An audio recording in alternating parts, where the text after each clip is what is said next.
I'm sure you've heard the news, but today we delve into the tragic details of a recent aviation accident.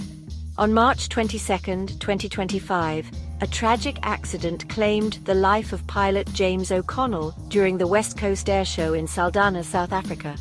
O'Connell, a retired officer with over 36 years of flight experience, was performing in an Impala Mark I, a plane with deep historical significance. During a routine display, the aircraft suddenly lost altitude and crashed, despite appearing under control initially.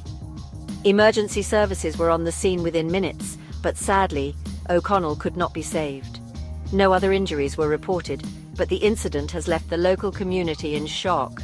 Authorities, including the South African Civil Aviation Authority, are investigating to uncover the cause of this tragic event. Our thoughts go out to James O'Connell's family, friends, and colleagues during this difficult time. For more updates on this story and other news, like, share, and subscribe to Global News Roundup. Stay safe, everyone.